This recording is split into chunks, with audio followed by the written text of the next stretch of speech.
2023년 10월 어느 아침 골목 어귀에서 낯선 남자가 제 어깨를 꽉 잡았습니다. 죄송합니다. 저는 당신을 해치러 온 사람입니다. 그의 손에 작은 칼이 들려 있었어요. 날카로웠습니다.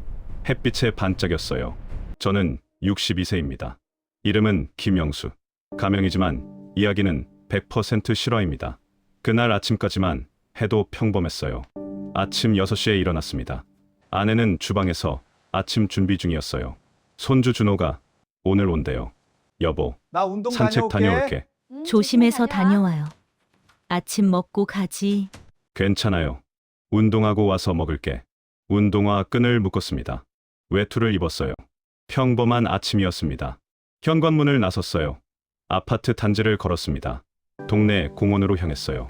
30년을 산 동네였습니다. 눈 감고도 갈 수 있었어요. 공원에 도착했습니다. 벤치에 할머니 몇 분이 앉아 계셨어요. 인사했습니다. 안녕하세요. 영수 씨. 일찍 나왔네. 네.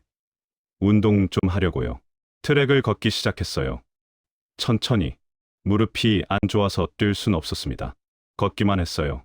한 바퀴, 두 바퀴, 세 바퀴. 땀이 났습니다. 상쾌했어요. 아침 공기가 좋았습니다. 그런데 그때였어요. 뭔가 이상했습니다. 누군가 저를 보고 있는 느낌. 뒤에서. 계속. 뒤를 돌아봤어요. 아무도 없었습니다. 기분 탓인가 싶었어요. 다시 걸었습니다. 하지만 느낌은 계속됐어요. 시선. 따라오는 인기척. 한 바퀴 더 돌고 집으로 가기로 했습니다. 왠지 불안했어요. 공원을 나왔습니다. 집으로 가는 길. 좁은 골목을 지나야 했어요. 골목에 들어섰어요. 평소보다 조용했습니다. 사람이 없었어요. 발걸음을 빨리 했습니다. 집이 가까웠어요. 50m만 가면 됐습니다. 그때 뒤에서 발소리가 들렸어요. 빨랐습니다. 뛰는 것 같았어요. 뒤를 돌아봤습니다. 남자 한 명이 저를 향해 걸어오고 있었어요. 30대 후반쯤 보였습니다. 키는 175cm쯤. 검은 점퍼, 모자, 마스크. 심상치 않았어요. 하지만 도망갈 수도 없었습니다. 무릎이 안 좋아서. 남자가 다가왔어요. 3m, 2m, 1m. 멈췄습니다. 제 앞에서. 혹시 이 동네 오래 사셨죠? 목소리가 낮았어요. 침착했습니다. 네, 한 30년 됐네요. 경계심을 풀었어요. 그냥 동네 묻는 사람인 줄 알았습니다. 이 근처에 약국이 어디 있나요? 저기 아파트 단지 나가면 바로 있어요. 감사합니다. 남자가 웃었어요. 하지만 눈은 웃지 않았습니다. 차가웠어요. 혹시 혼자 사세요? 이상한 질문이었어요. 왜 그걸 물어보지? 아니요. 아내랑 같이 살아요. 자녀는요? 왜 그걸 물어보시는데요? 남자의 표정이 굳었어요. 눈빛이 더 차가워졌습니다. 갑자기 제 어깨를 잡았어요. 힘이 셌습니다. 아팠어요. 죄송합니다. 뭐가 죄송하다는 거지? 저는 당신을 해치러 온 사람입니다. 순간 머릿속이 하얘졌어요. 뭐라고? 해치러? 남자의 손을 봤습니다. 칼이 들려 있었어요. 작은 칼.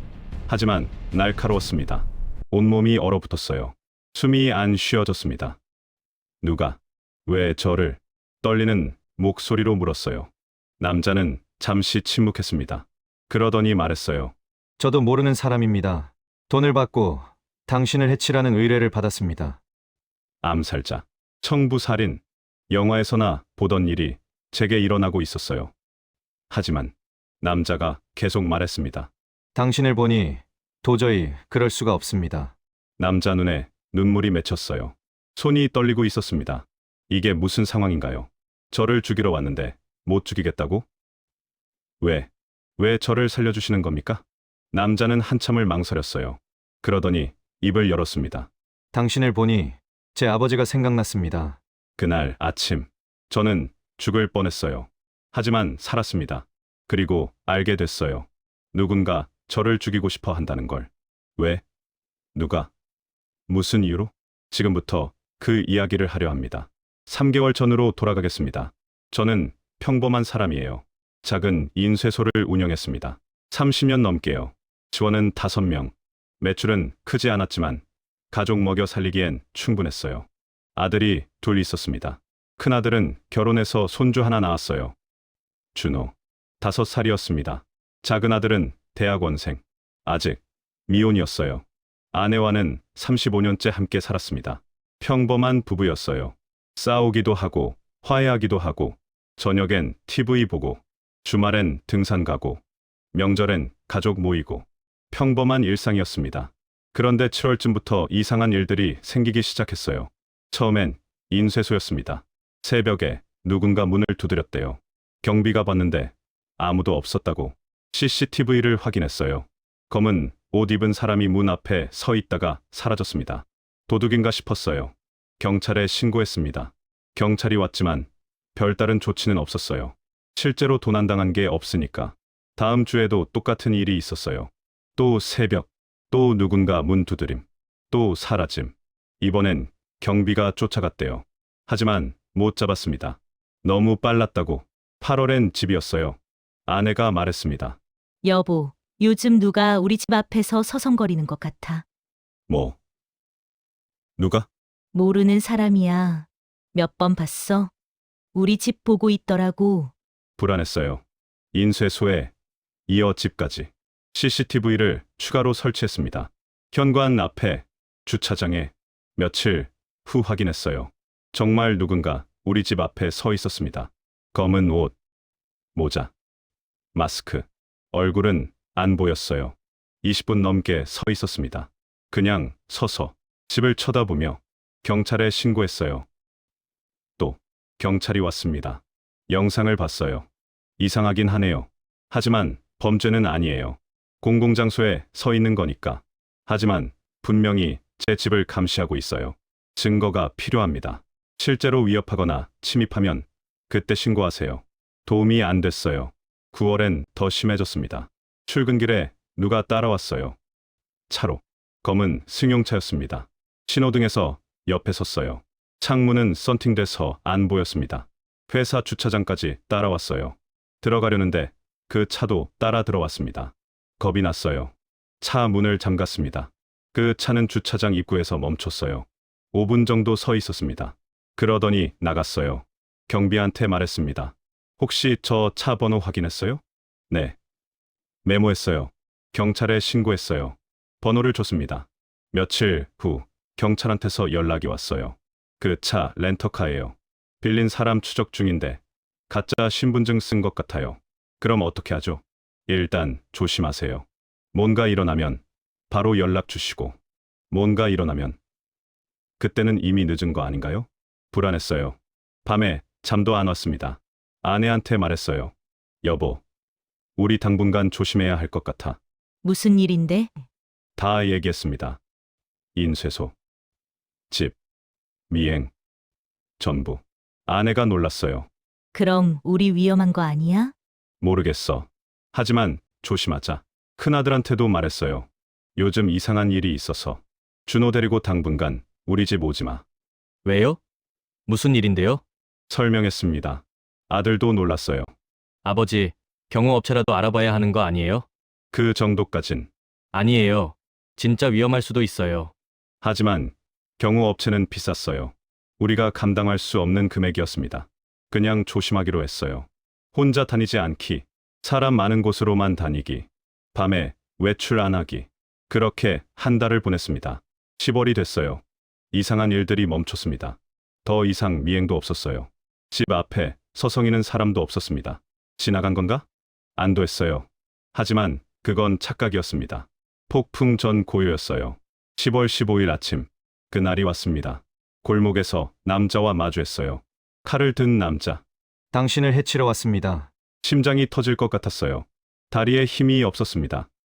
제발, 저 그냥 평범한 사람이에요. 왜 저를? 남자가 고개를 숙였어요. 저도 모릅니다. 의뢰만 받았을 뿐이에요. 의뢰, 누가? 모릅니다. 중간 거래자를 통해서 의뢰받았어요. 돈만 받았습니다. 얼마요? 3천만 원. 제 목숨값이 3천만 원. 싸다고 해야 하나? 비싸다고 해야 하나? 그런데 왜 안 죽이는 겁니까? 남자가 저를 똑바로 봤어요. 눈물이 흘렀습니다. 아까 말씀하셨잖아요. 손주 얘기. 네, 공원에서 할머니랑 얘기하는 거 들었어요. 손주가 오늘 온다고. 5살짜리. 그 얘기를 들었구나. 제 아버지도 그랬어요. 저희 아들 보면 그렇게 좋아하셨어요. 남자가 주머니에서 사진을 꺼냈어요. 낡은 사진이었습니다. 한 남자가 아이를 안고 웃고 있었어요. 제 아버지예요. 그리고 제 아들. 지금은요? 아버지는 5년 전에 돌아가셨어요. 아들은 아내가 데리고 갔습니다. 왜요? 제가 일을 잃었어요. 회사가 망했습니다. 빚이 쌓였어요. 아내가 떠났습니다. 아들도 데리고. 남자가 울기 시작했어요. 전 살기 위해 뭐든 했어요. 막노동도 하고 경비도 서고. 하지만 빚은 안 줄었어요. 그래서 이런 일을? 네. 처음엔 단순한 일이었어요. 협박, 편지 전달, 미행, 그런 거. 그러다 점점 심해졌어요. 그러다 살인까지? 이게 처음이에요. 사람을 죽이는 건 남자가 칼을 내려놨어요. 떨리는 손으로. 못하겠어요. 당신을 보니 제 아버지가 생각나서 못 죽이겠어요. 저는 안도했어요. 하지만 동시에 궁금했습니다. 그럼 당신은 어떻게 되는 겁니까? 의뢰를 완수 못하면. 남자 얼굴이 창백해졌어요. 저도 죽을 겁니다. 의뢰인한테. 뭐라고요? 이 일은 그래요. 실패하면 죽습니다. 입을 막기 위해서. 그럼 이 남자도 피해자였던 거예요. 그럼 우리 둘 다 위험하겠네요. 네. 그래서 남자가 주머니에서 봉투를 꺼냈어요. 여기 의뢰인 정보가 있어요. 제가 아는 것만요. 왜 이걸 저한테? 당신이 살아야 해요. 그리고 의뢰인을 잡아야 해요. 그래야 저도 살 수 있어요. 봉투를 받았습니다. 열어봤어요. 안에 메모 몇 장이 있었습니다. 전화번호, 계좌번호, 만난 장소 사진. 이게 뭡니까? 의뢰인이 저한테 연락한 흔적들이에요. 전화번호는 선불폰이지만 계좌는 진짜일 거예요. 왜 이런 걸 모아뒀어요? 만약을 위해서요. 이 일이 잘못되면 증거로 쓰려고. 그럼 경찰에 가야겠네요. 남자가 제 팔을 잡았어요. 안 됩니다. 왜요? 의뢰인이 경찰 쪽 사람일 수도 있어요. 함부로 신고하면 위험합니다. 그럼 어떻게 하라는 겁니까? 일단 피하세요. 숨으세요. 제가 의뢰인한테 완수했다고 거짓 보고할게요. 그게 통할까요? 증거 사진을 보내야 해요. 당신 시체 사진. 소름이 돋았어요. 그럼 가짜로 만들어야 해요. 사진을. 어떻게요? 남자가 핸드폰을 꺼냈어요. 여기 누워보세요. 죽은 것처럼. 여기서요? 네. 빨리요. 시간이 없어요. 저는 바닥에 누웠어요. 차갑고 더러웠습니다. 하지만 살기 위해서였어요. 눈 감으세요. 움직이지 마시고. 남자가 사진을 찍었어요. 여러 장. 됐어요. 일어나세요. 일어났습니다. 옷에 먼지가 가득했어요. 이제 어떻게 하죠? 피하세요. 최소 일주일. 집에도 가지 마세요. 회사도요. 어디로 가라는 겁니까? 아는 사람 집. 멀리 떨어진 곳. 가족한테는? 연락하지 마세요. 추적당할 수 있어요. 그럼 일주일 후 다시 연락드릴게요. 그때까지 숨어 계세요. 남자가 명함을 줬어요. 이름이 써 있었습니다. 박성우. 전화번호도 진짜 이름인가요? 가명이에요. 하지만 이 번호는 진짜예요. 일주일 후 전화할게요. 믿어도 되는 겁니까? 저도 살고 싶어요. 당신도 살려야 제가 살아요. 남자가 돌아서서 갔어요. 골목을 빠져나갔습니다. 사라졌어요. 저는 그 자리에 멍하니 서 있었습니다. 무슨 일이 벌어진 거지? 누가 왜 나를 죽이려고 하지? 3천만 원이나 주면서 생각할 시간이 없었어요. 일단 피해야 했습니다. 집으로 갈 수 없었어요. 회사도 안 됐습니다. 어디로 가지? 생각났어요. 대학 동기 하나. 부산에 살았습니다. 30년 만에 연락하게 생겼어요. 공중전화를 찾았어요. 요즘 잘 없었습니다. 한참 찾아서 겨우 발견했어요. 동전을 넣었습니다. 동기 번호를 눌렀어요. 외워뒀던 번호였습니다. 여보세요? 재훈아, 나 영수야. 영수? 영수가 누구? 김영수. 대학 때. 아, 영수. 와, 오랜만이다. 재훈아, 미안한데 부탁 하나만 들어줄 수 있어? 뭔데? 지금 너희 집에 가도 될까? 일주일 정도만. 왜? 무슨 일이야? 전화로 말하기 어려워. 가서 얘기할게. 알았어. 와. 주소 알지? 응. 고마워. 전화를 끊었어요. 부산행 버스를 타러 갔습니다. 버스 터미널로 갔어요. 현금으로 표를 샀습니다. 카드 쓰면 추적당할 것 같아서 버스에 탔습니다. 제일 뒷자리에 앉았어요. 모자를 푹 눌렀었습니다. 3시간 넘게 걸렸어요. 부산에 도착했습니다. 재훈이한테 전화했어요. 도착했어. 어디서 만날까? 터미널 앞으로 나와. 내가 갈게. 30분 후 재훈이가 왔어요. 30년 만에 보는 얼굴이었습니다. 많이 늙었어요. 저도 그랬겠죠. 영수. 재훈아. 껴안았습니다. 반가웠어요. 그래. 무슨 일인데 갑자기? 차 안에서 얘기할게. 차에 탔어요. 재훈이 집으로 가는 길. 모든 걸 얘기했습니다. 미행. 암살자. 의뢰인. 전부. 재훈이 놀랐어요. 뭐? 암살자. 진짜 응. 믿기지 않겠지만 진짜야. 경찰에 신고는? 못해. 의뢰인이 경찰 쪽일 수도 있대. 그럼 어떡하려고? 일주일만 숨어 있을 거야. 그 남자가 의뢰인 찾는 동안. 미쳤구나. 영화 같은 일이. 나도 그래. 믿기지가 않아. 재훈이 집에 도착했어요. 작은 아파트였습니다. 혼자 살아? 응. 이혼했어. 5년 전에. 그랬구나. 괜찮아. 이제 익숙해. 들어와. 일주일을 재훈이 집에서 보냈어요. 집 밖에 안 나갔습니다. 창문도 안 봤어요. 누가 볼까봐 아내한테 연락하고 싶었어요. 하지만 못했습니다. 추적당할까봐 아내는 걱정하겠죠. 아침에 산책 나갔다가 안 돌아왔으니 미안했어요. 하지만 어쩔 수 없었습니다. 재훈이가 물었어요. 넌 왜 누가 죽이려고 하는 것 같아? 모르겠어. 진짜 모르겠어. 원수 같은 거 없어? 없어. 나 평생 조용히 살았어. 사업으로 누구 해친 적은? 없어. 작은 인쇄소야. 누굴 해칠 일이 없어. 그럼 뭐지? 나도 그게 궁금해. 3일째 되던 날 뉴스를 봤어요. 서울 강북구에서 60대 남성이 실종됐습니다. 가족들은 경찰에 실종 신고를 했으며 제 얘기였어요. 뉴스에 나왔습니다. 아내가 화면에 나왔어요. 울고 있었습니다. 여보가 아침에 산책 나간다고 하고 안 돌아왔어요. 제발 찾아주세요. 가슴이 찢어지는 것 같았어요. 연락하고 싶었습니다. 하지만 못했어요. 큰아들도 나왔어요. 아버지, 어디 계세요? 빨리 돌아오세요. 눈물이 났어요. 참았습니다. 5일째. 박성우한테서 연락이 없었어요. 불안했습니다. 6일째. 여전히 없었어요. 뭔가 잘못된 건가? 7일째 아침. 드디어 전화가 왔어요. 여보세요? 저예요. 박성우. 어떻게 됐어요? 의뢰인 찾았어요. 정말요? 누구예요? 직접 만나서 얘기할게요. 어디 계세요? 부산이에요. 부산. 왜? 친구 집에 숨어 있어요. 잘했어요. 거기 계세요. 제가 갈게요. 언제요?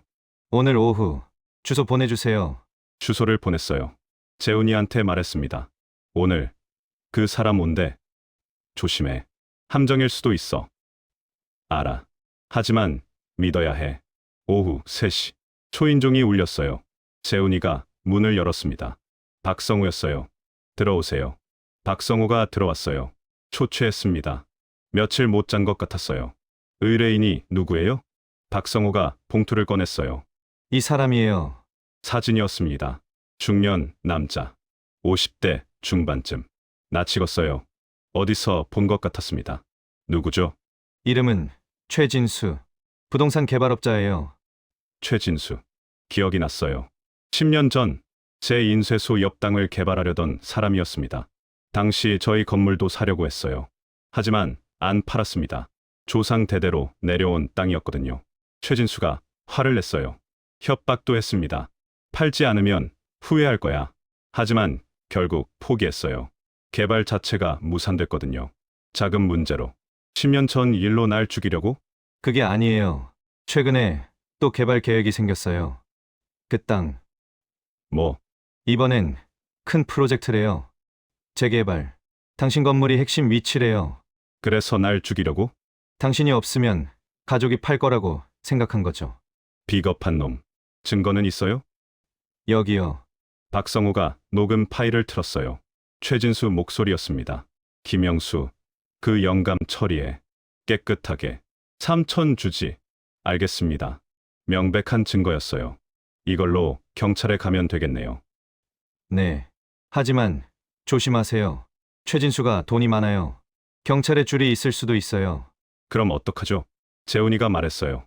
언론에 먼저 알려야 해. 그럼 경찰도 못 묻어. 좋은 생각이었어요. 어떤 언론? 내가 기자 친구 있어. 믿을 만한 사람. 다음 날 재훈이 친구를 만났어요. 기자였습니다. 모든 걸 얘기했어요.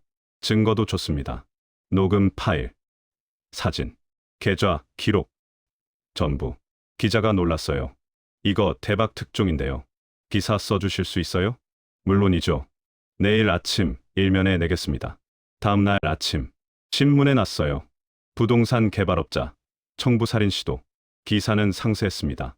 최진수 이름, 얼굴 전부 나왔어요. 몇 시간 후 경찰이 최진수를 체포했습니다. 뉴스에 나왔어요. 부동산 개발업자 최진수 씨가 청부살인 혐의로 긴급 체포됐습니다. TV에 수갑 찬 최진수가 나왔어요. 억울합니다. 저 아무것도 안 했어요. 하지만 증거가 명백했습니다. 부인할 수 없었어요. 저는 안전했어요. 이제 경찰한테 연락했어요. 저 김영수입니다. 실종됐던. 어디 계세요? 지금 바로 오세요. 서울로 돌아갔습니다. 경찰서로 갔어요. 진술했습니다. 모든 걸. 경찰이 놀랐어요. 정말 암살자를 만났다고요? 네. 여기 증거 있습니다. 박성호가 준 자료를 줬어요. 경찰이 확인했습니다. 이 정도면 충분하네요. 최진수 꼼짝 못합니다. 박성호는요? 그 사람도 자수하면 형량 감경받을 수 있어요. 박성호한테 연락했어요. 자수하세요. 제가 선처 부탁할게요. 알겠습니다. 박성호도 자수했어요. 경찰서로 왔습니다. 저랑 마주쳤어요. 죄송합니다. 정말 죄송합니다. 괜찮아요. 덕분에 살았어요. 용서해 주셔서 감사합니다. 박성호는 울었어요. 경찰서를 나왔습니다. 집으로 갔어요. 현관문을 열었어요. 여보. 아내가 달려왔습니다. 안겼어요. 어디 갔었어? 얼마나 걱정했는데. 미안해. 말 못했어. 무슨 일이었어? 다 얘기했어요. 아내가 울었습니다. 죽을 뻔했잖아. 하지만 안 죽었어. 살았어. 큰아들도 왔어요. 준호를 데리고. 아빠, 할아버지. 준호가 제게 안겼어요. 귀여웠습니다. 할아버지, 어디 갔어요? 할아버지가 잠깐 볼 일이 있었어. 다시는 안 가요? 응, 안 가. 가족이 다 모였어요. 저녁을 함께 먹었습니다. 행복했어요. 살아서. 한 달 후, 재판이 시작됐어요. 법정에 섰습니다. 피해자로. 피고인석에 최진수가 앉아 있었어요. 변호사 3명이 옆에 있었습니다. 비싼 변호사들이었어요. 검사가 기소했습니다.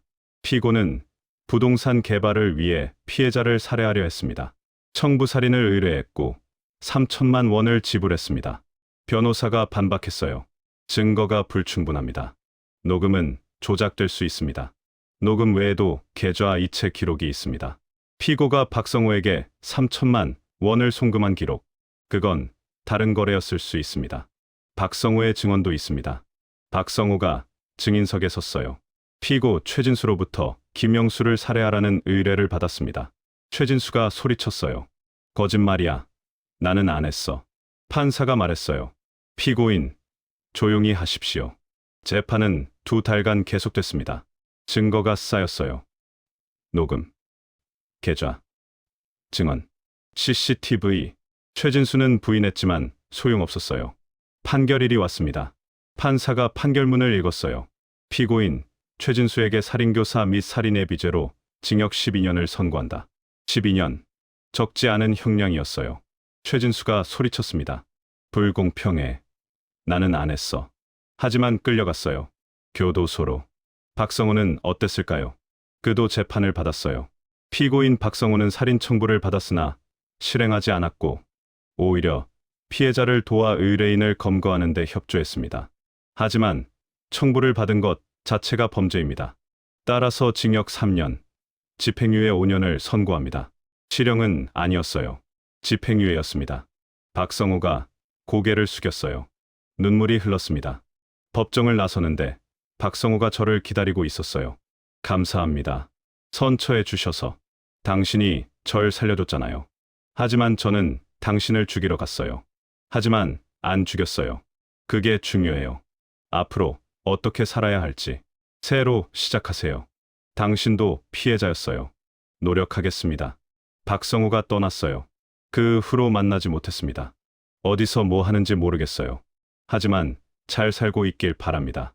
재판이 끝나고 일상으로 돌아왔어요. 인쇄소도 다시 열었습니다. 직원들이 반겼어요. 사장님, 무사하셔서 다행이에요. 고마워요.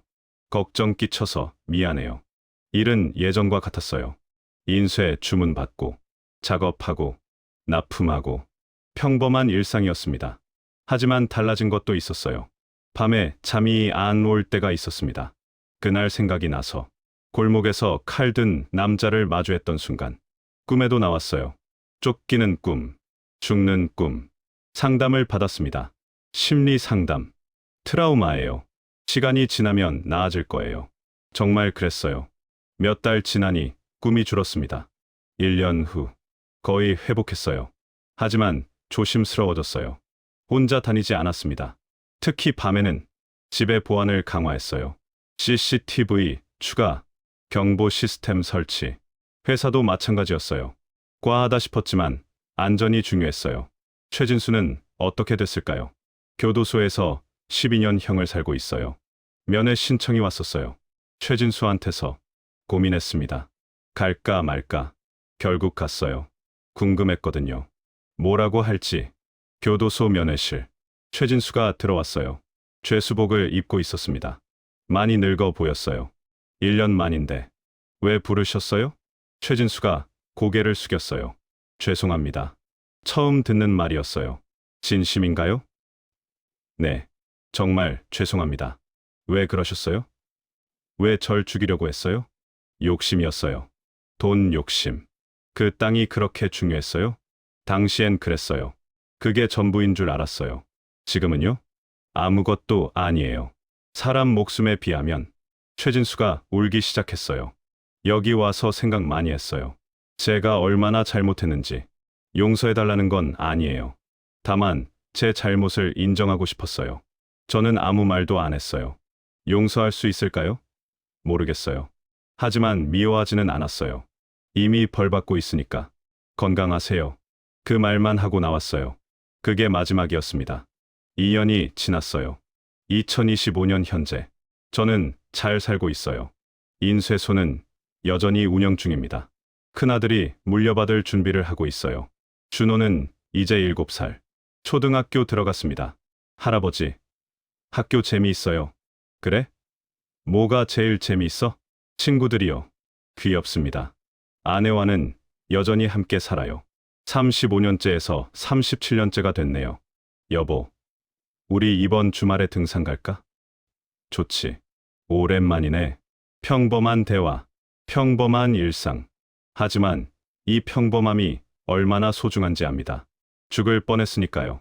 어느 날 손주가 물었어요. 할아버지, 옛날에 무서운 일 있었다며? 응, 그랬어. 어떤 일이었어요?